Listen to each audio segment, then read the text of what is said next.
So, ladies and gentlemen, if you would give our speaker today a huge virtual round of applause, Dr. Bill Saleebey. Thank you very much, Travis. It is a pleasure to be here today. I am coming to you, by the way, from Ventura, California, which is located, in case you don't know, between Los Angeles and Santa Barbara. And I actually am from the city of Pasadena, California, the home of the Rose Bowl. And I actually played high school football in the Rose Bowl. So that tells you a little bit about myself. And one of the things I'm going to be talking about today is how we connect with people. And one of the ways you connect with people is learning about them. And will be happy to meet you after I talk and field your questions as time goes on. I want to start out with my story of networking, how I got into it. Back in the early 80s, I was working as a salesman for a transportation company, a moving company. And my sales manager said to me, "Bill, in order to get business, you have to network." And I looked at him kind of puzzled and I said, "What does that mean?" And he said, "Well, what you do is you find people in related fields like commercial real estate brokers and people who sell phone systems and architects, and you get together and you exchange leads." Well, I found out that was a lead exchange. That really wasn't networking. And it wasn't until later when one of the commercial brokers I had met told me about some networking groups that did some serious networking. So I tried to join one of those networking groups, and being as a mover, they rejected me. They said, "You're a vendor, you're a mover, you're not qualified for our group." So one of my first encounters with networking was rejection. But I had some people I knew that I had built relationships with, and they said, "You should be in that group." So the leader of one of those groups, Rob Klein, met me, liked me, and said, "You should be in that. You should be in our group. It's not the profession, it's the person that matters." So I did join the group, and fast forward 20 years later, I am now leading 2 networking groups. I was the president of a UCLA alumni networking group. And as Travis suggested, I've just completed my 3rd book on networking. So I went from being rejected to being an expert, and it all happened in due time. So I want to go into a definition of networking. And it's important to consider all of the elements of the definition. The definition of networking is building mutually beneficial relationships over time. So there's a lot in that definition. Networking is about building relationships. And Travis alluded to the fact that we had talked. The way I met Travis really is I was writing my most recent book, and I had my son do research on other books, and we found Travis's book. So I contacted Travis, and he was very gracious, and we had a conversation. I bought his book and gave him a review on Amazon. And from that, he told me that I could speak here, and I'm very glad to be here. So building mutually beneficial relationships means it's not just about getting introductions and referrals, but it's about giving. So even though I got into networking to get business, I learned over time that it was really giving that was the more important component of networking, and that it doesn't happen overnight. I remember going to networking groups and mixers in the early days, and I would wear my suit, and I would have all of my business cards in my left pocket. And my goal at the end of the evening was to empty the left pocket and give out all of those cards and receive cards and put them in the right-hand pocket. Well, that's not networking. That's collecting business cards, and that's not building relationships. So it really is about building relationships over a period of time. I want to now turn to the basic paradigm of networking, which is a five-point paradigm. And it is know, like, connect, trust, and refer or introduce. So you've got to know people, and you've got to not only know them, but you've got to know what they do. And that all happens in an introduction or elevator speech. The clearer and more dynamic your elevator speech is, the more that people are going to know you. The second part of that paradigm is like, and likability is really many components to it. But the main components are that you're a good listener and that you're a positive person. There are other things, but that's really the most important. And that you connect with people, you find something in common with them. And some people communicate the same with everybody. And in order to connect with a wide variety of people, you've got to be versatile in your communication, in your connection.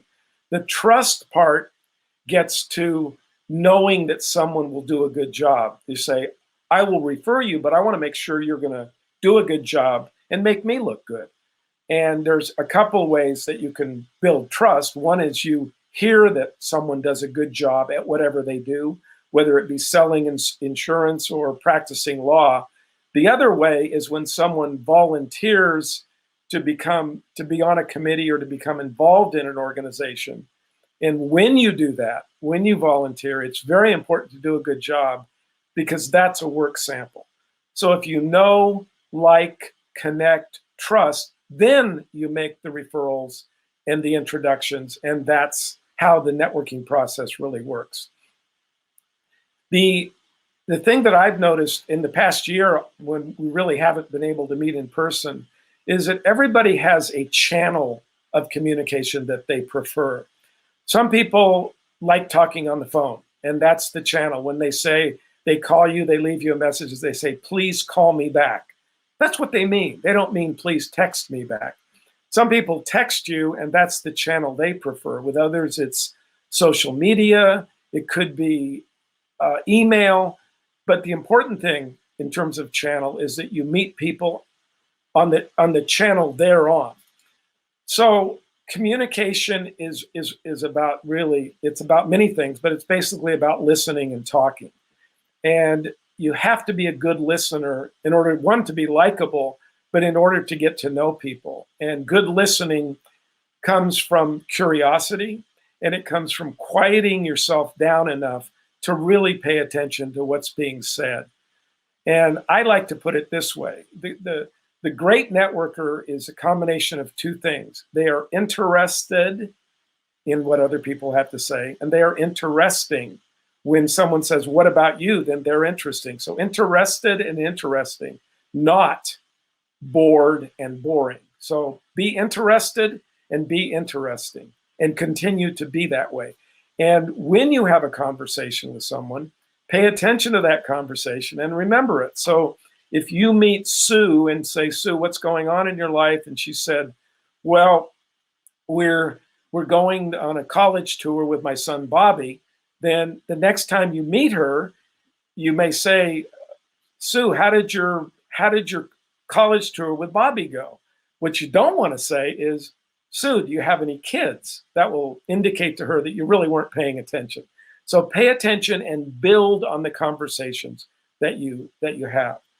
So another dimension of networking that is really important, and everybody's going to treat it a little bit differently, is whether you primarily take your network wide or deep, or both. And depending upon what you do, if your business is very geographically specific and you only do work in Minneapolis, then it doesn't make much point for you to join a networking group in New York City. But if you can do work everywhere, then you can take your network wider. Now, I live in California and most of my business is in California. But if I did work all over the country, then I would consider joining networking groups in other areas. But if you go wide with your network, also go deep. Don't just join a lot of organizations and not really get to know the people in those organizations.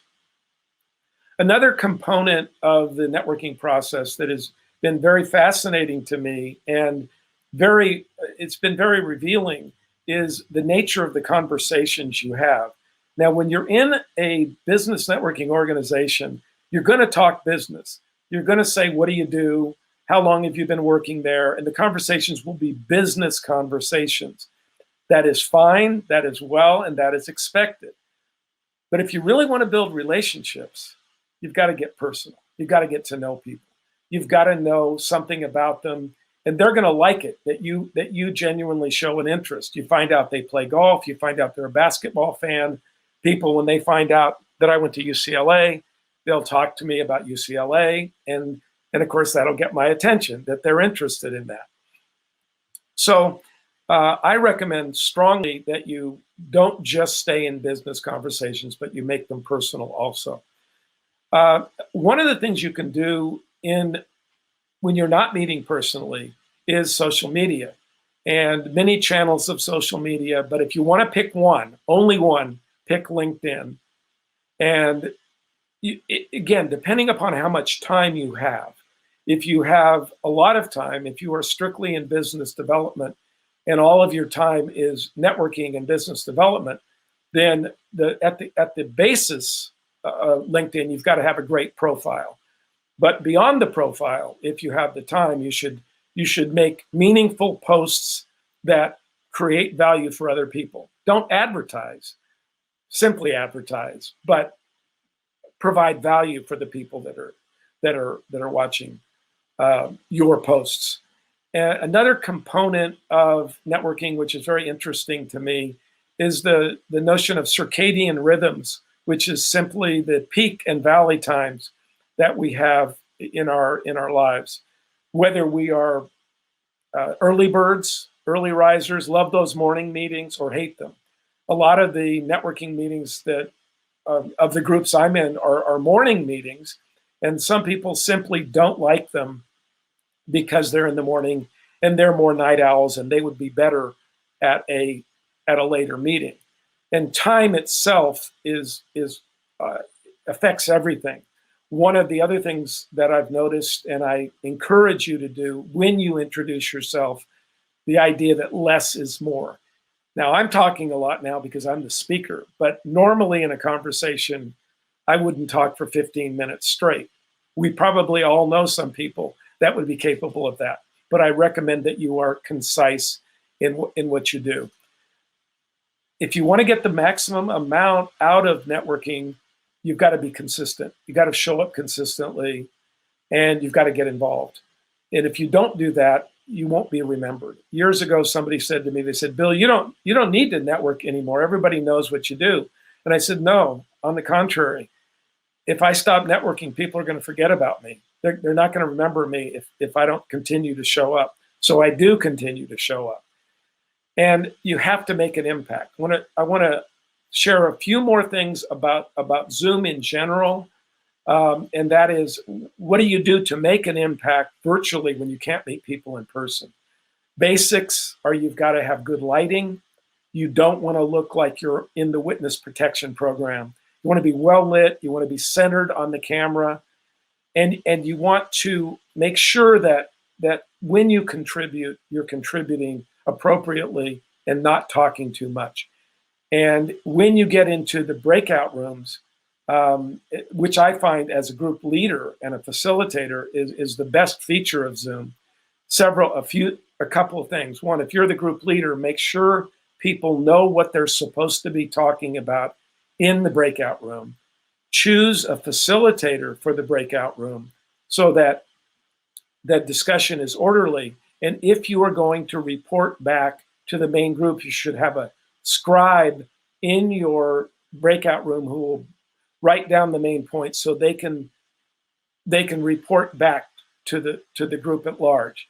So those are some of the main principles. By my observation, people multitask way too much. I know when I led meetings in person, people paid attention, and on Zoom, people often are doing too many different things. So I encourage people to stay focused. And that's my 15 minutes. I hope it's been valuable for you, and thank you very much.